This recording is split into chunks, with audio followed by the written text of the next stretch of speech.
Hey everybody, it's me.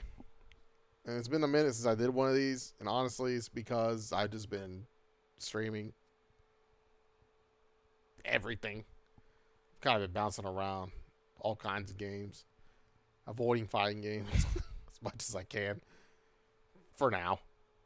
But funnily enough, me playing one of the other games kind of got me into the mood to talk about something else because it's very relevant right now with the times, and it's kind of a big deal to me. Because now that I'm playing all these older fighting games, all these older video games, it's becoming more and more obvious how much of a problem it is in the like right now. Like it wasn't that big of a deal probably in the Xbox 360 area, but now, yeah, it's not good.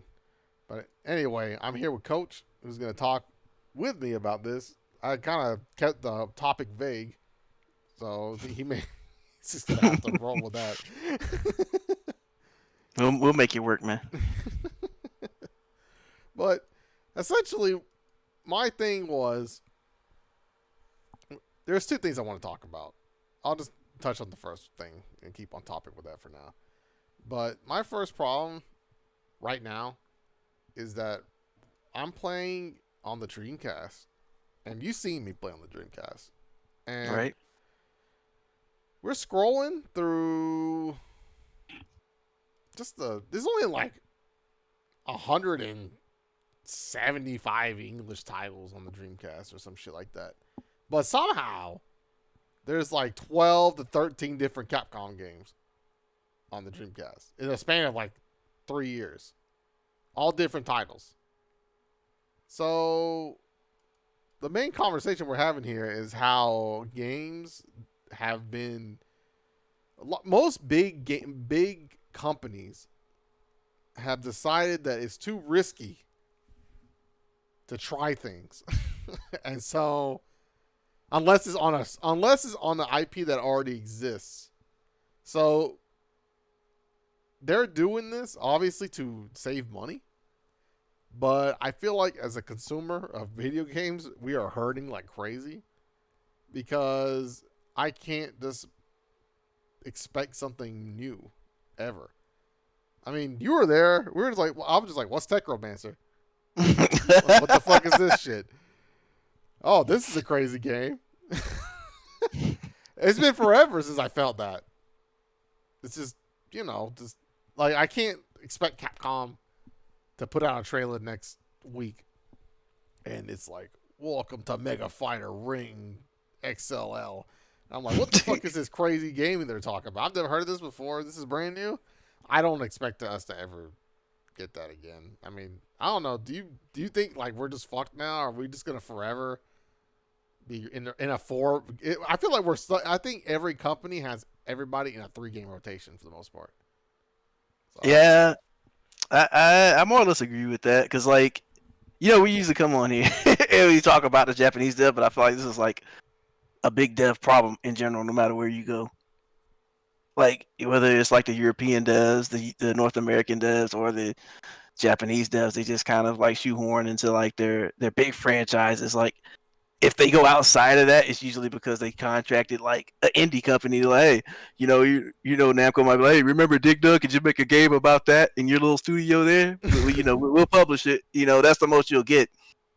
But you don't see what you saw in the '90s and early 2000s, where it's like people just make anything and everything, throwing spaghetti noodles at the wall just to see if it sticks, and you have a lot of great titles that just kind of flopped, because of marketing or bad timing with the systems they came out on, and people will discover them later. But yeah, at this point, people are just definitely kind of shoehorned into like their big franchises, if they're even making games at all, because like you can't get Konami to make anything these days.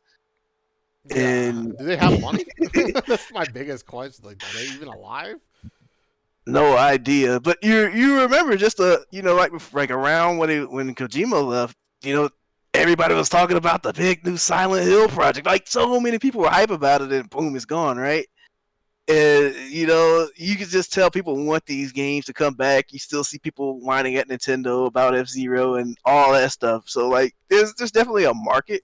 or people want these games. And honestly, what I think is I'm a firm believer in cycles, circles, whatever you want to call it, where one thing causes another. So you have all this innovation and all this stuff happening, but a lot of it's flopping, losing money, and then you got to explain to your boss, why the big franchise you spent money on, you bought the best animators to make it hand drawn and beautiful, sold like 20,000 copies.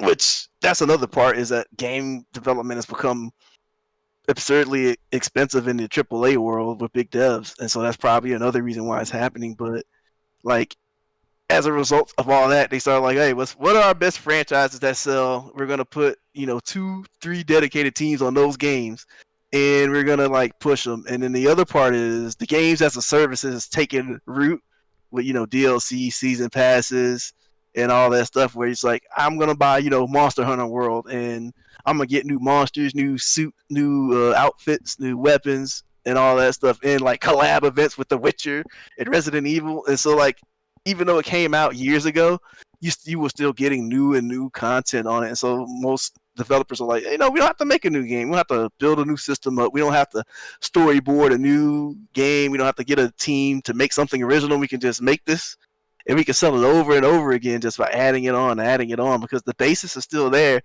And while there's still effort to make it, it's definitely, you've already got the package. You've already got the audience playing it. So it's like, and people in general just like more of what they want. Yeah, I mean, just look at like I said, Resident Evil. I mean, if you just look at Capcom, obviously that's the company I'm most familiar with because they've been around a very long time, and I've been playing their shit since I was like fucking conscious. I had gained consciousness. So looking at the way their games are now, the way Street Fighter is, the way Monster Hunter is, I mean, I don't know how Resident Evil 8's gonna turn out, but I can tell that the Street Fighter, even though 5 is terrible, like on how they did it, I think they still would rather like how they doing it now instead of making 6. It's still a safer bet to churn out content for that game than it is to make a brand new fighting game. Right? So, right. So you know what? So that's how. Hey, guys, Capcom, please make Darkstalkers. All right, the best I could do is Lilith costume on Jury, and then people will buy it, right? So it's like they can't lose because by default, if the people own Street Fighter 5 and they like Darkstalkers, they're gonna just buy the costume anyway.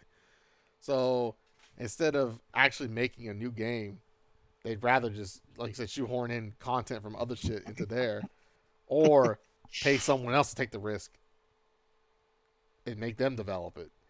But Capcom's models right now with Monster Hunter, luckily Monster Hunter's a good ass game, and the content, a lot of it's almost all of it's free except for the ice, the ice expansion. But I just now that I've had World for like 2.5 years or longer. I can't remember how long I've had World. Has it been a year and a half? I can't remember. It's old. It's getting old now. But I don't know why they would make another Monster Hunter. You know what I'm saying? Because if their goal is to minimize how much loss they have, then they can just reuse World and then put another expansion out. And we'll just be stuck with World for 7 more years. It's almost going to be like a fighting game. Yeah, like my only thing, I mean, I guess not my only thing, I guess my suspicion about why they don't do that is they might like have like a contract or I guess budget for, to the investors or whoever to be like, we're going to develop this game and support it for X amount of years. And when the time's up, unless it's like super popular and what they're selling. And so like, I guess they look at, the high user base in Switch and we're going to go with Monster Hunter Rise. And I think I don't know how DLC heavy Big Switch games are, but if it is, I imagine Rise will be like World, where they're constantly expanding it, building on it, and selling it to people. Yeah, I don't know. I don't know what. So obviously their goal is to increase profits while not fucking taking too big of a risk. So I think these games that they can sell as a base and then just fucking DLC it up for the next like 7 years are probably going to be where we're looking at. And it's not like Capcom hasn't already been doing that. They already did Street Fighter and Monster Hunter this way. But I see in other companies too, like Fortnite is essentially that, just forever, right? Where it's the base game, right? And then everything else is just DLC. So technically Fortnite can be going on for 10 years, right? And it's like no risk. There's like no risk in it because it's already got an established base. So what does Epic, the company, why would they risk making another Fortnite? Or the game people keep begging for, Unreal Tournament. Yeah, why would they make Unreal Tournament? Just keep making Fortnite. Or you know what? Put Unreal Tournament skins in Fortnite. They did. They did. So there you go. Yeah. So there You remember this game? Yeah. Now you get flossing. And your Yeah, now you can floss in your favorite Unreal Tournament skin. Even though they know that people want to play that game instead, but they know that the base for that game is nowhere near the install base for Fortnite. And consequentially, okay, so I don't know if this would have been a problem in the past because the way content was distributed back then was through physical copies. Mm-hmm. But now that we're in the digital era, I feel like I'm already feeling it, like the squeeze on the types of games we get. But I'm really afraid of getting to the point where we only have 3 titles or 2 titles from a company, and or if they ever make a push for something new, and it doesn't pan out, then they'll just fucking cut the shit right there. And the reason why I bring that up specifically is because I was playing Crash, and I don't know why they did this. I'll have to look it up. I just want to, maybe out of curiosity, I don't know if the Crash 4 didn't perform the way they wanted, but I can't remember what happened to the developers for Crash 4, Toys for Bob. I think they got pulled away to do work on Call of Duty. Yeah. And I don't know what the consequences of that is. I don't know if they just won't work on games anymore. But we've been down this road where a company moves developers from one project to a bigger one, and they never go back. And then that's just that. Or, I mean, I can say that, but Riot finally decided to make their fucking fighting game after, I don't know when Rising Thunder came out, but that shit was like, that had to be like 5-6 years ago. And they just, like, last year probably, or the year and a half ago, started really getting into that. So that means we may have to wait another 5 or 6 years to get a Spyro, just because Call of Duty's popping. But I don't. That's the consequence of the market, and it's because they can't see why they would do this, and it's not like I don't understand, right? Because if I'm trying to make sure I don't lose money and I'm trying to make sure we make as much money so we can make more stuff later, then obviously taking risks is a bad idea. But it's not a good thing at the same time because it means that you will never deviate and eventually you'll stagnate. So to me, I think Street Fighter is like that right now, where they stagnated. Instead of just making another fucking fighting game that was not Street Fighter 5 and testing shit there and trying all kinds of new shit that is not like part of Street Fighter, or obviously Street Fighter changes every iteration. But this game, they had to change a lot of move lists in general just to make the shit work. So why would they not just make a brand new fighting game and then make it however the fuck they feel like? And the answer is clear. It's so it sells. Like, guaranteed. Same with Guilty Gear, like, Strive, right? Let's just say they wanted a grounded fighting game with no air dashes, no anything. Or the air dashes fucking whack. And then they don't want the Gatling system to work the same. And they want, they changed a lot, right? They changed a good bit from from Exard to Strive mechanically, and some of the characters had to be reshaped completely to fucking to make be part of the system. So at that point, if you have to reshape characters from the ground up to make them actually work, then the question is like, why would you not just make a new fighting game? And the answer is obvious that they don't want to risk new IP to try old shit. So they rather just reshape the old shit to work in the new shit. And for better, it's not like it's morally good or bad. It's just I can't help but look at these games being turned to other games when they could have just been other games, and then we could have had better versions of the old games. That's the way I look at it.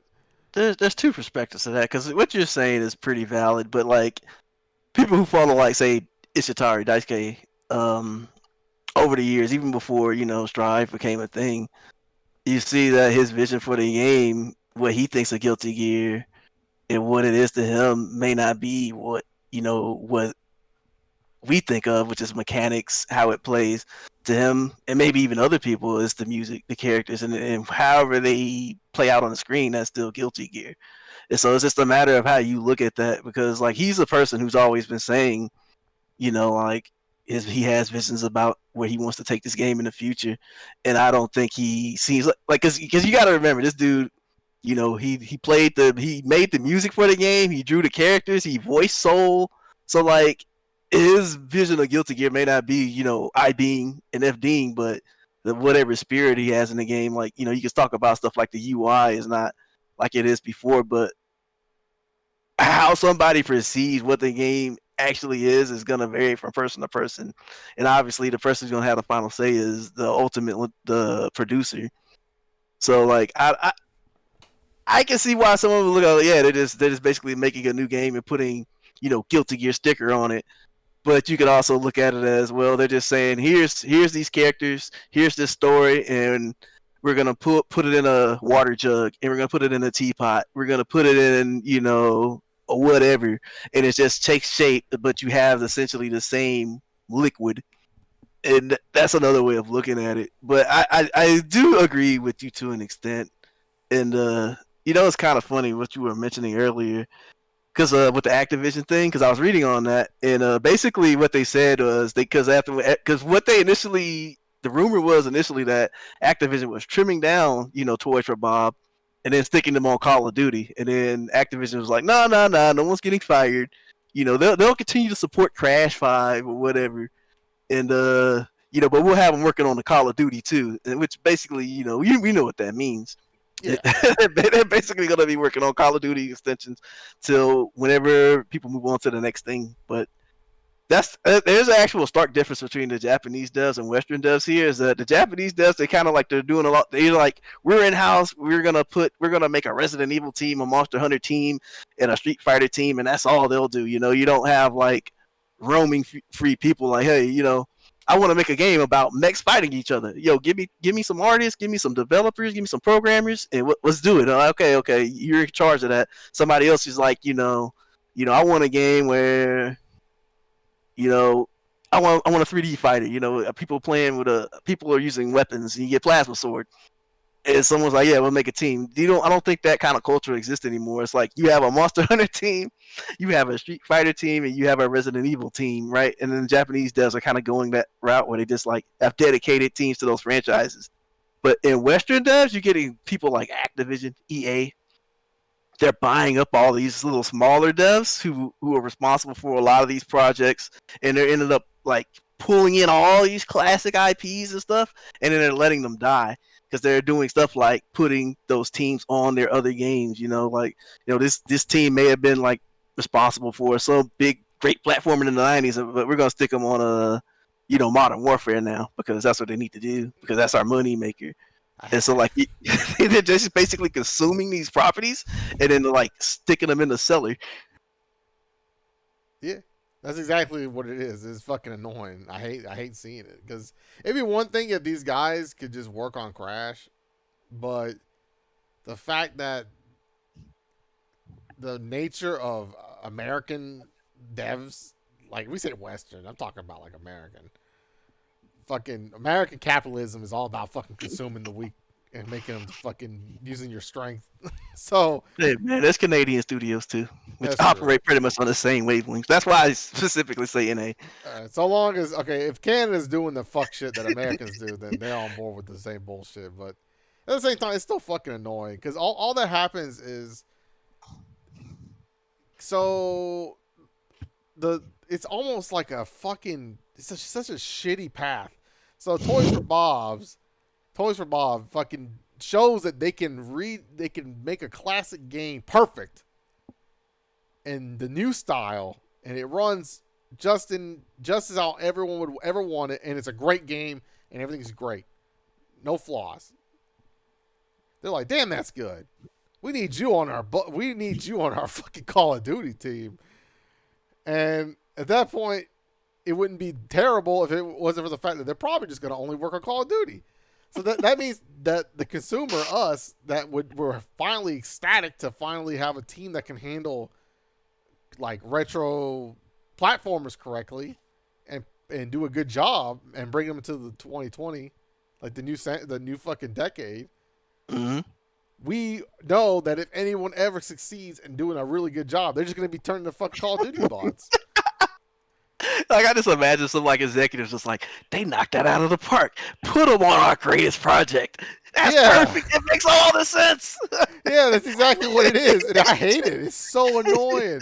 I think I've seen it like twice now, where maybe 3 times where I've seen like a fucking studio do really well on something that's not related to what they're being pulled to now, just because, and it's because they're so good at what they did that the guy gets the fucking parent company probably gets fucking impressed, and they're like, yeah, bring them into our big project, and the big project is fucking, I don't know, Fortnite or some shit, right? And it's just like, did you really need to kill Spyro the Dragon to fucking make Fortnite an extra $10 like per person? Like, did you have to do that?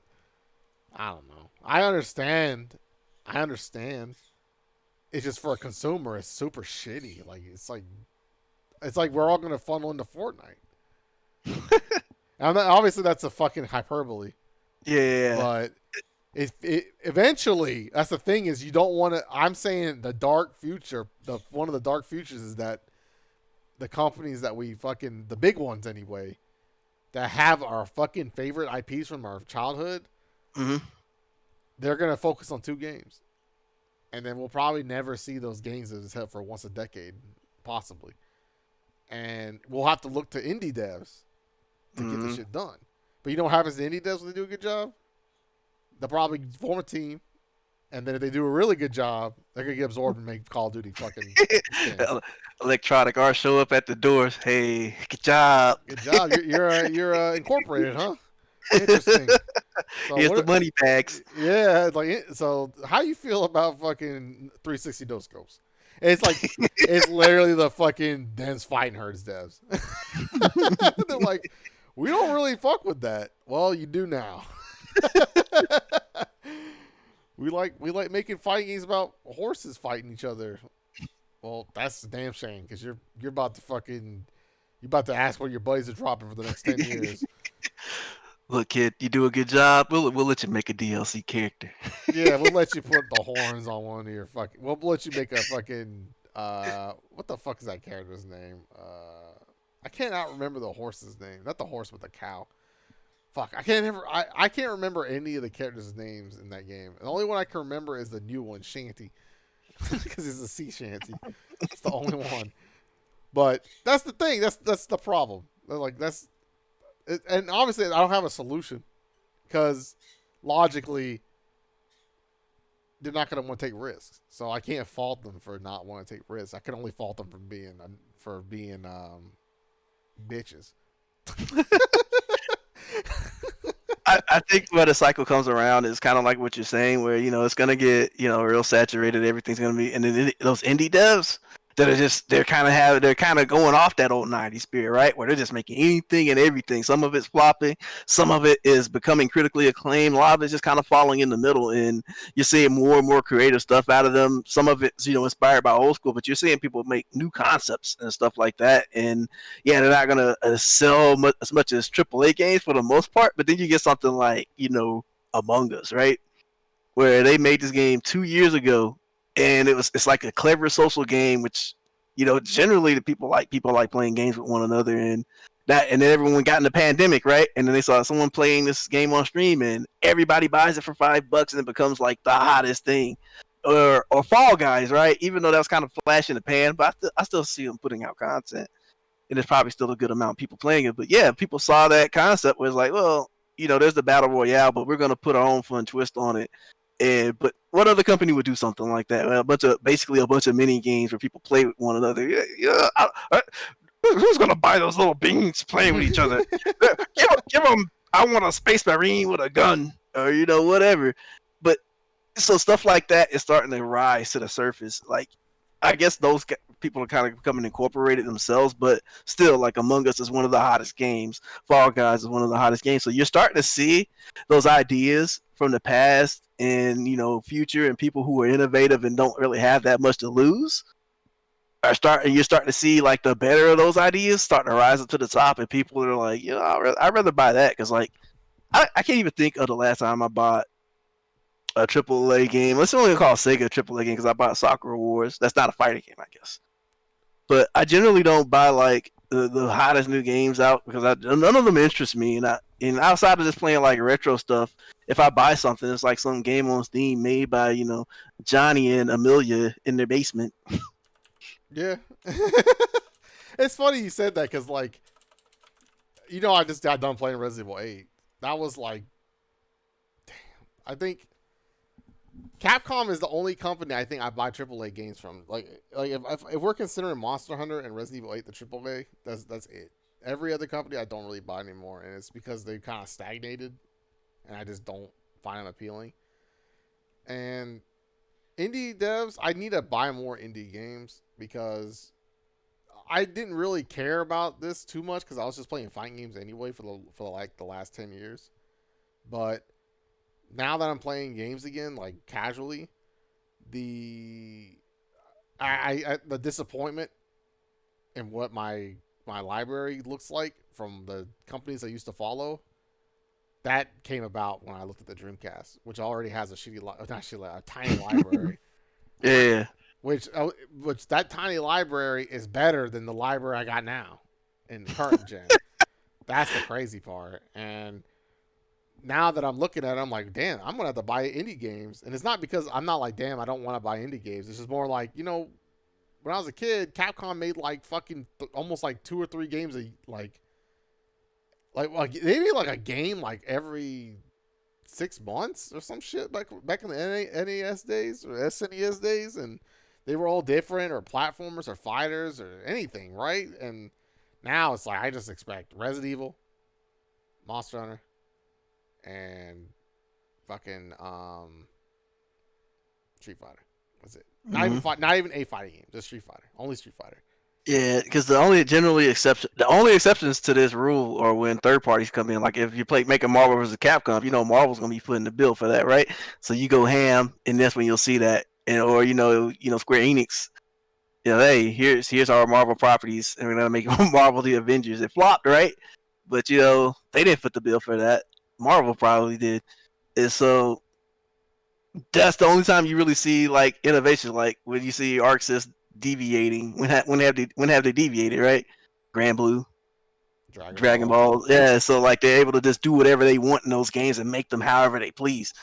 Well, I guess not however they please, because they obviously got to report back to the parent company, but they don't have to operate off of any standards or any like legacy. They just like, we're making Dragon Ball, and we're just gonna do whatever the hell we want mechanically, and however it plays out, it plays out. And they're kind of doing that with Strive, which is why there's a lot of tension there.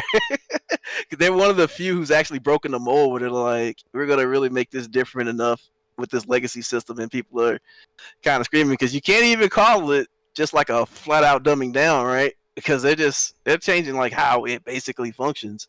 Unlike say Street Fighter, where no matter what you say about Street Fighter Five, a lot of the basic stuff is still there. If you want to say that it's warped or not rewarded properly, but the basic concept of is still there. It is they just change what's around it. But with Guilty Gear, it feels like they're like changing No, the it's whole just, they were making a new game. Yeah, yeah, the whole game feels different because at least five still feels like Street Fighter.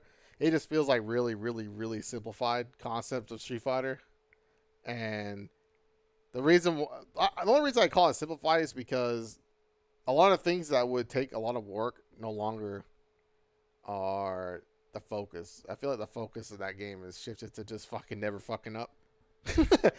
And five is still a Street Fighter game though. So like at the end of the day, if you played Street Fighter on any of the other Street Fighters, you could probably get a hold of five pretty quickly. You used to play it moderately and averagely. That Guilty Gear game, the new one, Strive, if you played like the other two past Guilty Gear games, obviously it'll help you because you're just a better fighting game player in general.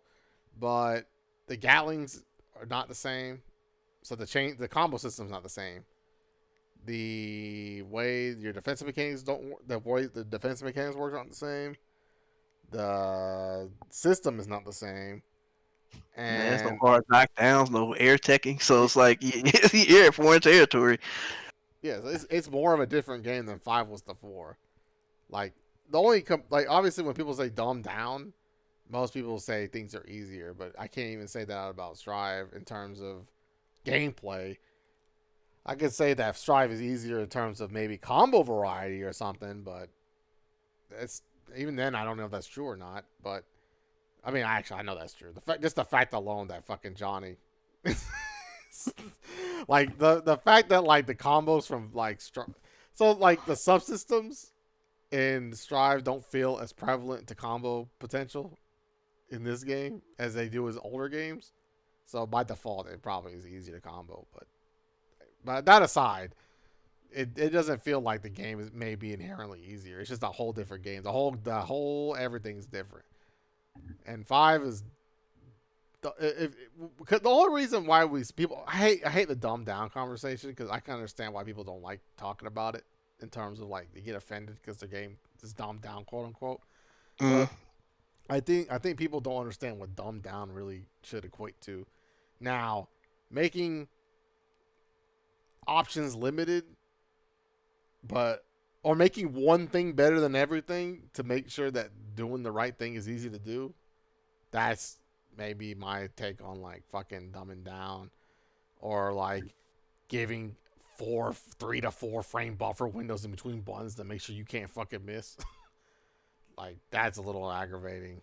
I kind of say that's maybe like making the game too easy, things like that. But like changing systems completely, that's not exactly dumbing down.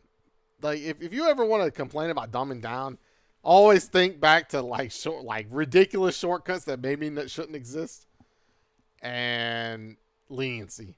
That's why I think of dumbing down. I think a focused, I think a reduced game design to make sure that there's a one size fits all solution to everything. That way the player doesn't struggle, and fucking leniency.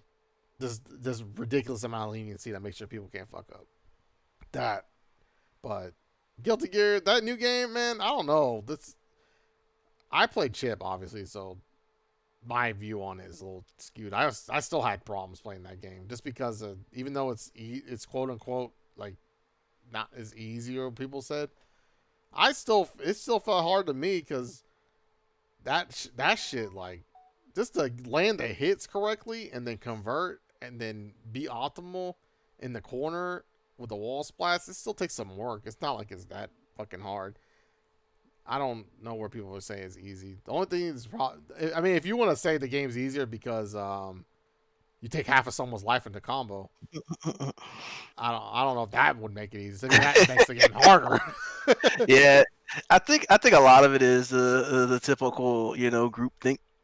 It's like when you tell somebody that's how I gotta put this. Like, let's say I'm sitting in the Discord. I'm like, I saw somebody playing Vampire Savior. I thought that looked cool. I really like Lilith. And then somebody who maybe played the game a few times, but they're part of the group that you can't play Lilith. you can't play Little. She's terrible.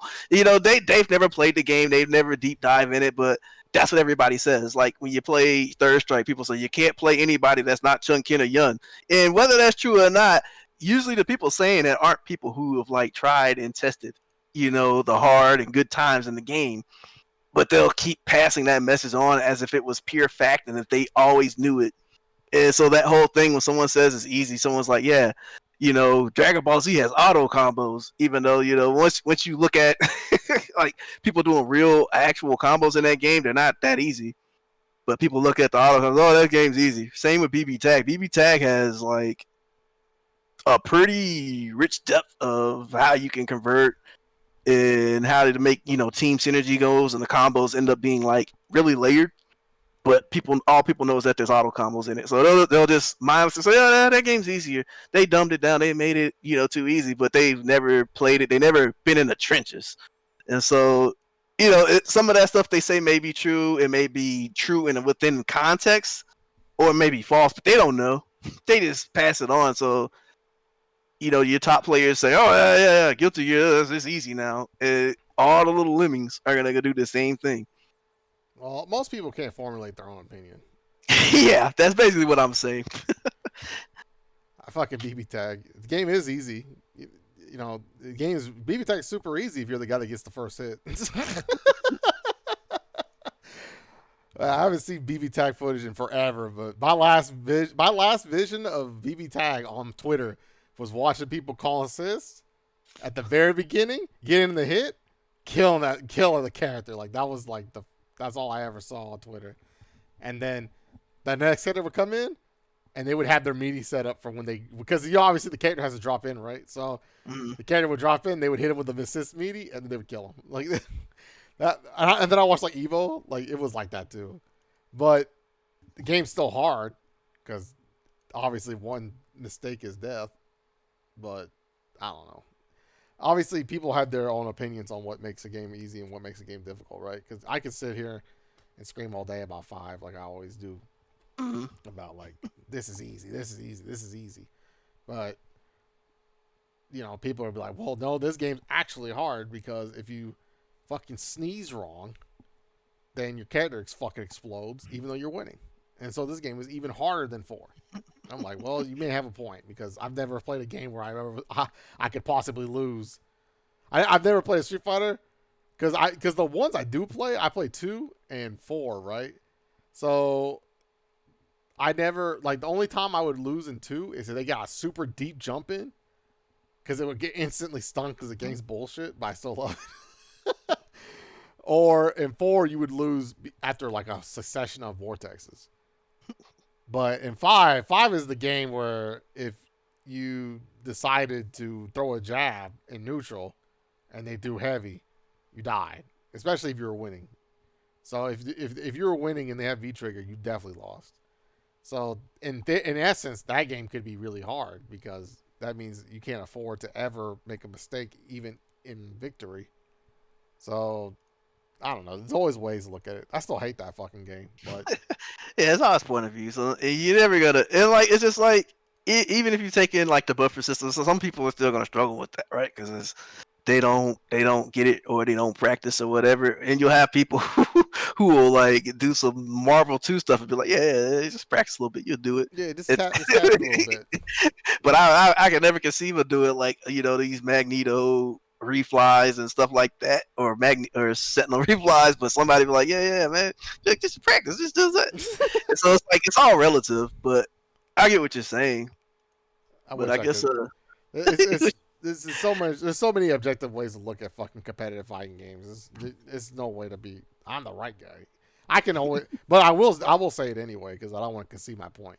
But stand your ground and say your piece. That's all anyone really can do. And usually what happens is people who scream the loudest once it gets we win. Gotta put in all caps. But yeah, so the issue with this shit is that we got a little bit off topic because we both play fighting games. Fucking, but yeah, we're talking about. But yeah, the whole issue is that companies will not take risks, in order to try new things. We will probably like. What are the odds of a new IP ever out of Capcom or fucking I don't know who makes fucking Modern Warfare now? Fucking Activision. Yeah, when are we gonna see one out of Activision? A brand new IP?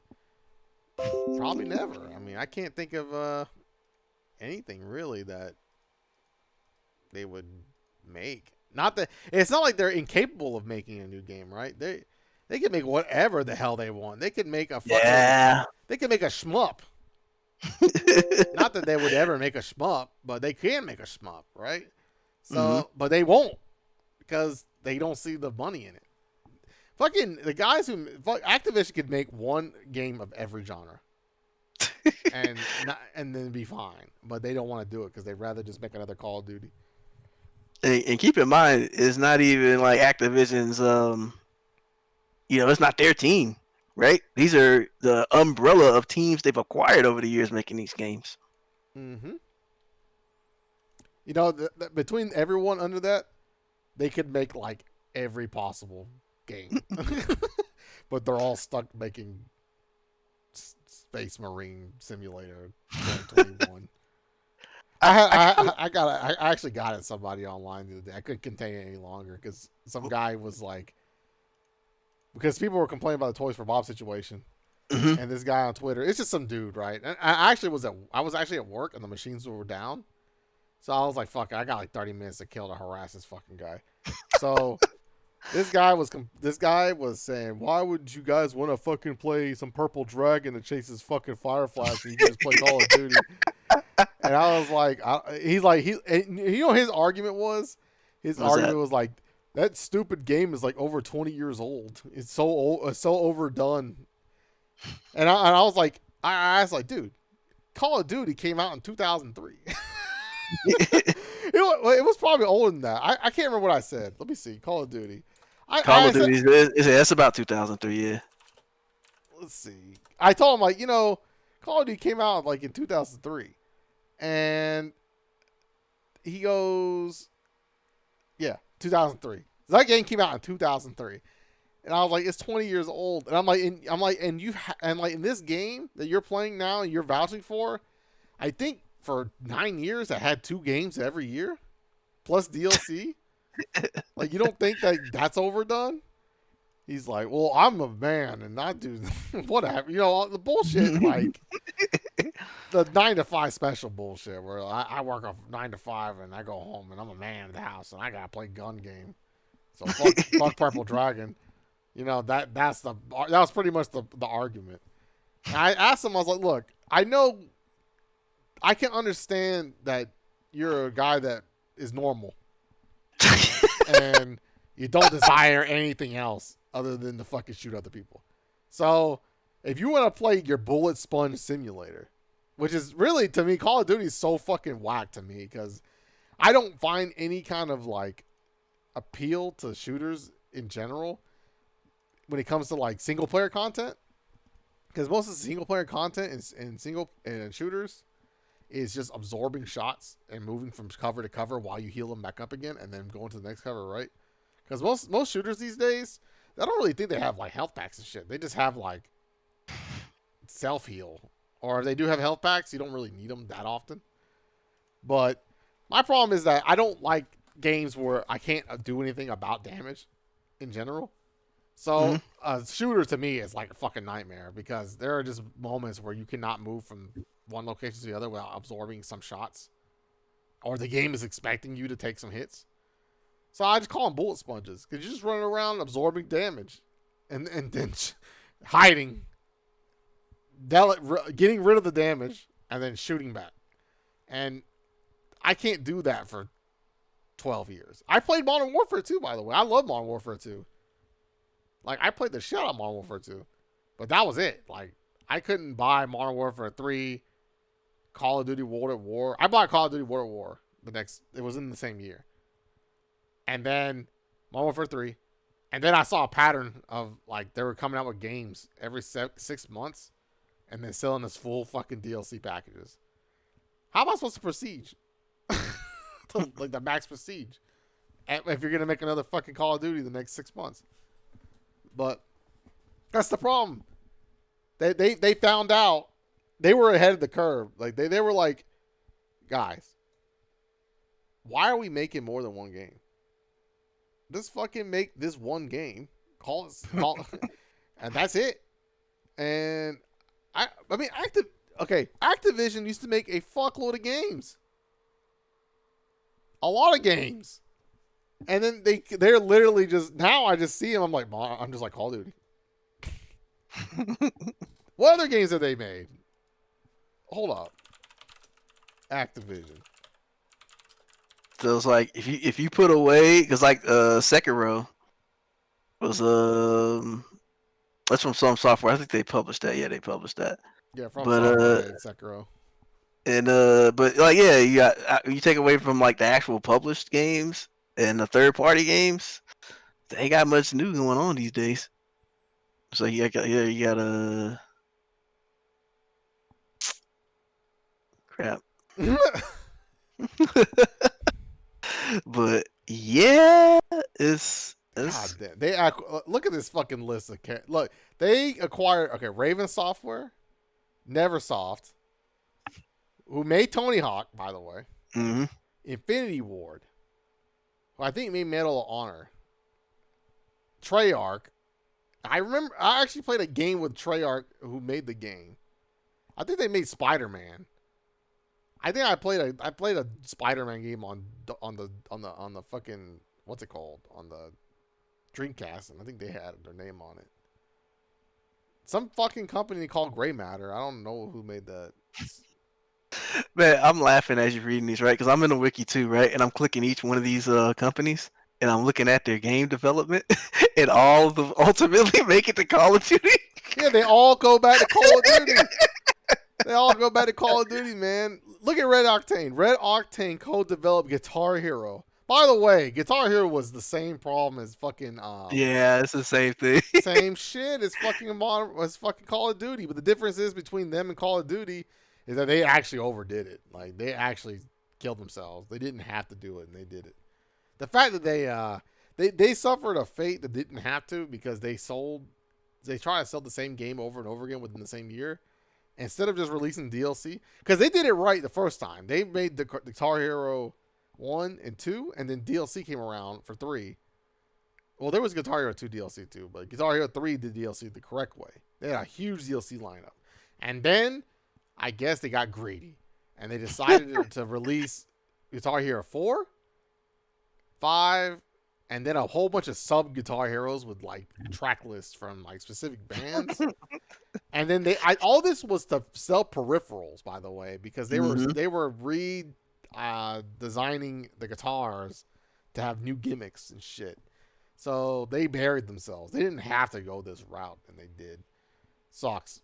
Because Guitar Hero was not a bad game. It's just a fucking rhythm game. It was a good rhythm game, and it killed itself.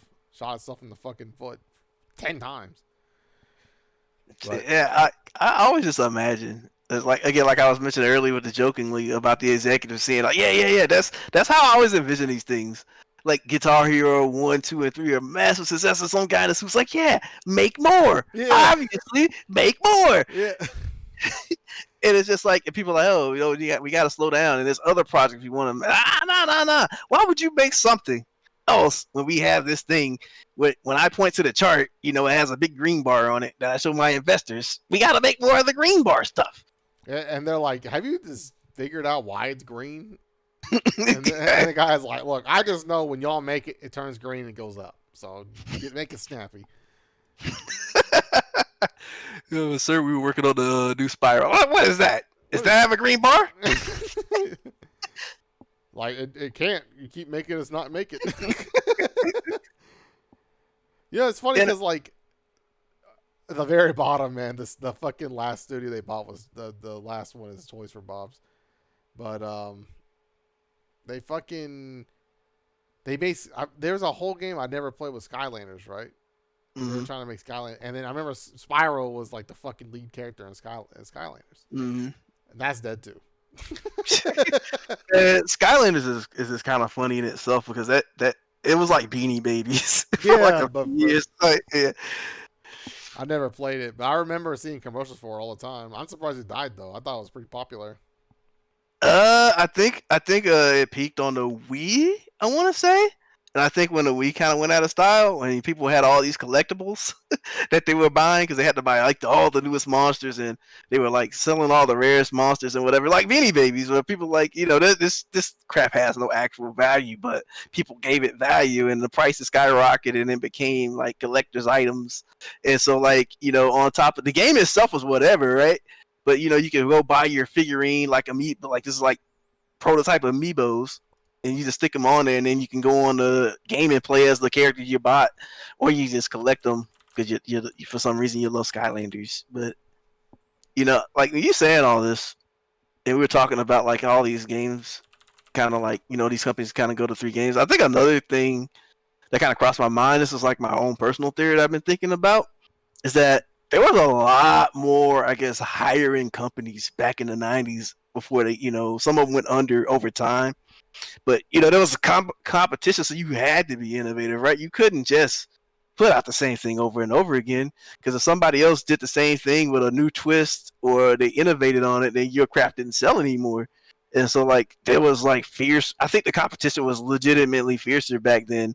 But a lot of those studios, like console makers, video game makers, they flopped under, bankrupt, got bought up, liquidated, or whatever. But and so now we're kind of down to like a few of the big ones that survived, and some mid tiers, and then you got a bunch of indies, but you don't have a bunch of like, because it's like a point like Konami was just making games left and right, right? Any system had like a ton of Konami games on it, right? But how many Konami games are on PS4?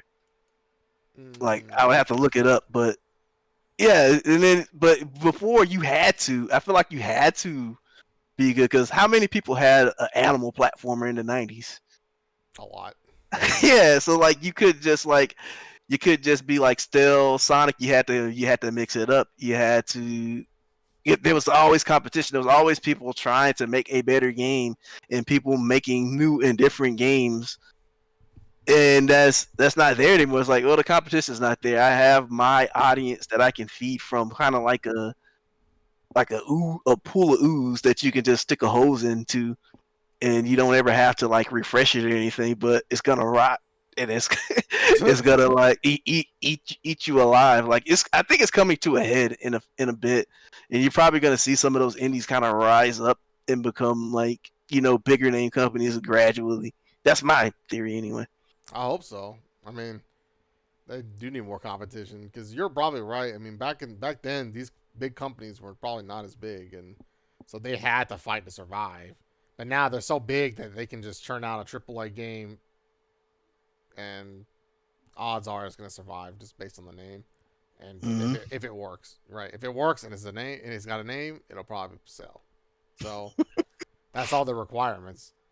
Now, whether it's better or worse than the old one, so long as moderately not horrible, then it'll be fine. Like you can't have a Madden 2020 like scenario or 2021 where the shit just don't fucking work. As long as it works, I think people will keep buying Madden, right? So that's the scenario most of these fucking companies are in.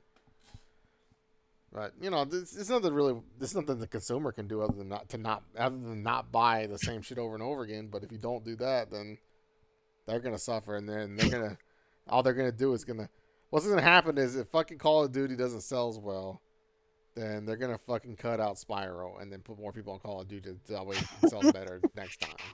There's already no spiral, man. We're already at this point. And Yeah. so, like, I think what'll happen is those are the people. Like, I feel like the money is gradually shifting towards those indies because you're starting to see more and more of them get eaten up. But if they become big on their own through their own merits, that's gonna be. I think that'll be the game changer.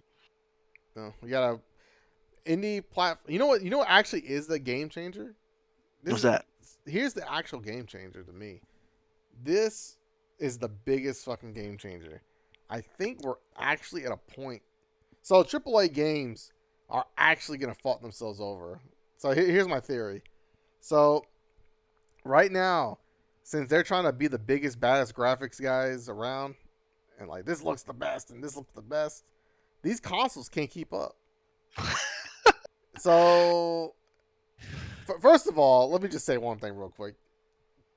If the game does not have to fucking like look ridiculous for it to be good. Nintendo, their console is not that strong, but their games look great. So it's all about artistic design. So now I got Mm-hmm. that out of the way. Since these guys are unnecessarily trying to be hyper realistic constantly Mm-hmm. and pushing everything to its limits on terms of like a console, Yeah. they are actually choking out the people who don't want to buy. People are now not have people now just don't have reasons to buy consoles over PC, and most things are on the PC as well for the most part. And you have way more options to lower your shit around in the PC so it performs better. So the indie development, like indie market, is much stronger on PC because you have Steam, right? Mm-hmm.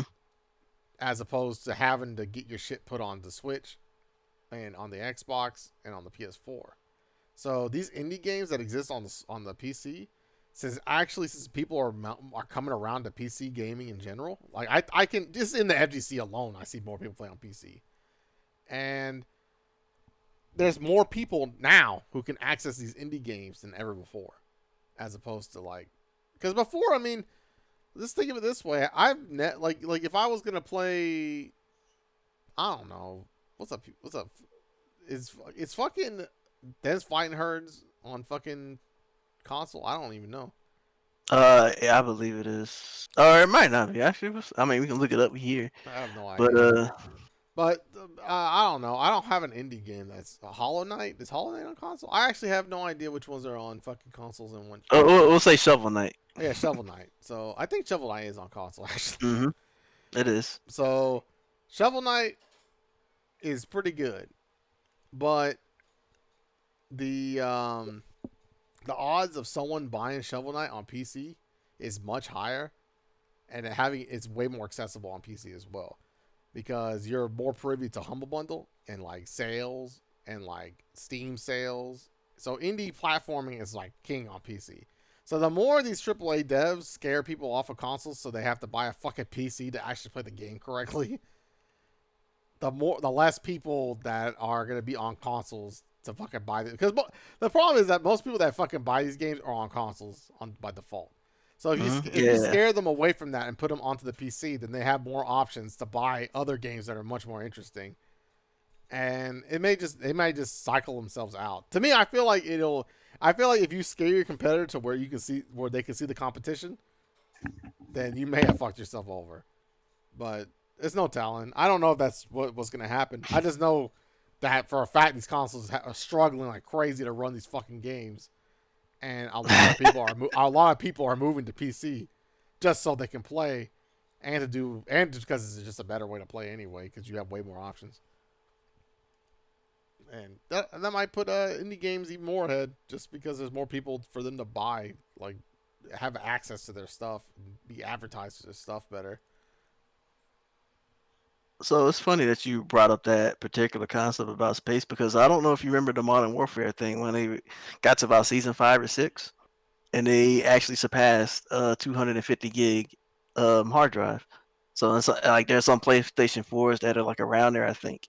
And so like some people like they couldn't play anything but Call of Duty because if they had it small enough, and if you had like a 500, it was taking over half of your disc, right?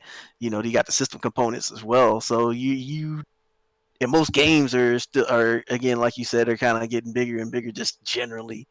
But that was a thing that already happened, and so that is also a concept where they can't just you can't just support the game infinite for all time, right? Because eventually, people are like, I gotta delete this if I want to play literally anything else. Yeah, it's literally a Call of Duty machine at that point. But yeah, I think the PC's I think more people are gonna buy PC. Honestly, I think another reason why is here's an unrelated note to the main conversation, but scalpers are trash, and people are not able to find their fucking consoles for sale at a reasonable price, and they could have just built a PC for the same price of this fucking scalp console. So That's another thing that'll probably scare people off of consoles. I seen people trying to sell these PS5s for $800. Well, Just buy a computer. PC parts kind of have a similar problem right now with the crypto craze. Yeah. Well, I mean, it was way worse before. Now it's kind of like. I think it's way worse now Is it really? yeah, Oh yeah, like because of the NFT shit. the Dogecoin went from 4 cents to 60 cents. So it's like if you had any kind of money in there, you're basically a millionaire.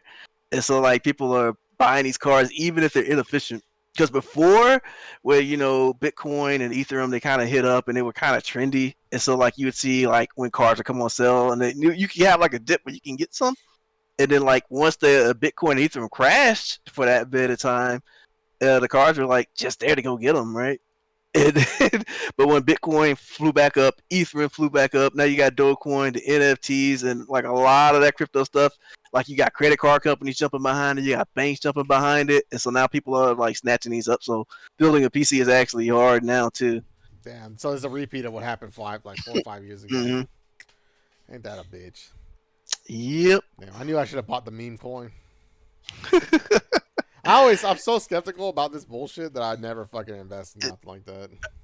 It is gambling. Like the general advice is by the time you hear about it, it's generally too late. Like if you weren't like on an insider or speaking about it in some closed off forum somewhere, and you hear about it through some kind of public outlet, it's already too late, really, for the most part. Yeah, I should have bought the meme coin back in. It's funny because I've known about Dogecoin since like forever ago. I was just like, but in my head I'm like, why would I buy this fucking shit? I mean that's how it was made. Like the owner of it is like, yeah, this isn't supposed to be real. This is just a joke to kind of parody the actual coins, but the people memed it. It's have an actual value. And they kind of fucked it up, so like everything's just kind of the world's kind of crazy right now, man. Yeah, it's just kind of crazy right now. But yeah, I don't know what else there is to say about this subject. Honestly, it's just there's nothing we can do as consumers. So yeah, support the indies, man. Yeah, support the indies. I guess that's the moral of this conversation is support your indie developers if you can. Look hard, find some good shit you like. And maybe that'll get your favorite developer to put out another fucking Spyro. No promises, but you can always hope. I can always hope for another Darkstalkers, right? Yeah. It's never gonna happen.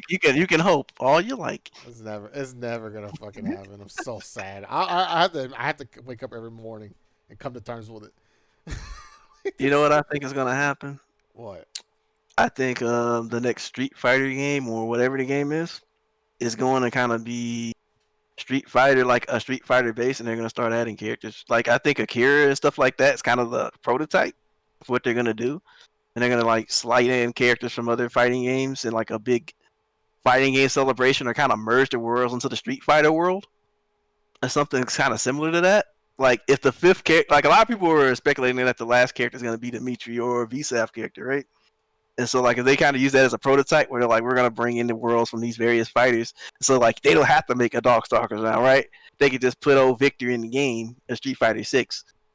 That's my tinfoil hat theory of how they're gonna go about it. I mean, if they made like a Capcom versus game, which they should, I don't know why they don't. This is the craziest shit that they don't. They don't have to have Marvel characters. Like I know they want to have them for the name. But truly, there's nothing stopping Capcom from making a fighting game that has all their IPs in it into one. They have so many fighting games. It'd be so easy for them to make a versus title with just their own characters. And it ain't gonna be Capcom versus, man. It's gonna be Street Fighter 6 with friends. Yeah, it's gonna be. Here's the thing, Coach. It could be called Street Fighter 6. It's not gonna play anything like Street Fighter 6. And then it's gonna have all these versus characters in it, and then everyone will buy it under the guise of Street Fighter 6, right? And then they're like, "Yeah, we tricked you. We tricked you to buying Darkstalkers. We did it. We did it. Like now, you guys can shut up about it." So I would be fine with that. I mean, if it's like a versus title and it has all the characters in it and their systems are fun, fuck it, man. If I get a full cast of Darkstalkers characters in a versus game, I'm down. Like, it's just They'll call it Street Fighter 6, but I know what it is. Go have like the opening scene where like M Bison opens up the fabric of time. Yeah. Yeah, it's gonna be like all the Marvel and DC comics used to be in the old days. Where like, yeah, because we had the subsidiaries, we're just gonna bring them in. Like they weren't officially in our universe, but hey, they're in there now. If only one. We'll see. Hopefully one day they follow through and we get to see the light. Nah, I think it'll come to a head. All it's gonna take is just like somebody's gonna have to make that fighter game. It's gonna be like outrageous, and people are gonna like eat it up. Like people who don't regularly play fighting games. I guess that's kind of Mortal Kombat, but I think most Japanese devs just assume that well Europeans and Americans like that. Well, that's whatever. But it's gonna be a worldwide hit. That's what it's gonna take. It's got to take somebody being like innovating and then being successful. And then they'll just buy them. That's the unfortunate part. Like, damn, that guy's good. All right, he's making he put him on the Monster Hunter team. But dude, he made a fighting game. Oh man, I hate companies. I don't know who makes the calls. I always want to meet the people that makes these fucking decisions. And I'm just like, what were you fucking thinking? It's got to be some rich guy with a monocle, like fucking the Monopoly man just sitting behind the fucking counter. The green bar man. And Japanese companies, I think it's just a guy who's been there for 40 years, and no one is questioning their seniority whatsoever. Yep. If I say it goes like this, if I say black is white, that's what it is. Well, I guess it's a good place to stop. I don't really have anything else to add. Yeah, me neither. It's unfortunate, but I think there's hope because again, I'm a believer in cycles, so I think hopefully this don't take too long. Yeah, I hope so. If not, then I'm just gonna be a fucking indie streamer at this point because I don't want to go back to playing these other games. I mean, we got GDMUs, we got flashcards, so I mean. Oh yeah, this is a revolution for me. This is a revolutionary era. This is the era of the retro gaming. Like playing on older consoles has never been easier. I mean, no more collecting obscurities. No more paying a scalper $500 for a copy of fucking Skies of Arcadia. Yeah. Oh God. I mean, you seen this motherfucker, right? You seen like the 1,000-Year Door, like Paper Mario. Man, it's crazy. These people are fucking. Wait, how nuts. much is that? How much is that, love? I gotta look that up because I own a copy with the manual and everything. Oh, you do? Yeah. Let's see. Because it was obtuse when they released a new Paper Mario game. They that a lot of people bought the old one, and when people saw that, they fucking marked it up. Okay, so let's see. Some jackass on eBay is selling it for $1,000, but that guy, I think he's it's brand new. I think he's got it minted or whatever, but it's not. It's not And then I guess beneath that, a more sane price, which is not really much. I guess you're in the $150, $170 range for this fucking game. Yeah, I see. Like I guess you get it for $100, and you probably don't get a manual or case. They probably just send you in a plastic clear one. If you look below, Super Paper Mario is $20 because that game's fucking not even a Paper Mario game. Well, I guess it is a Paper Mario game, but it's not an RPG in any way. I remember buying that game and being really disappointed it wasn't an RPG.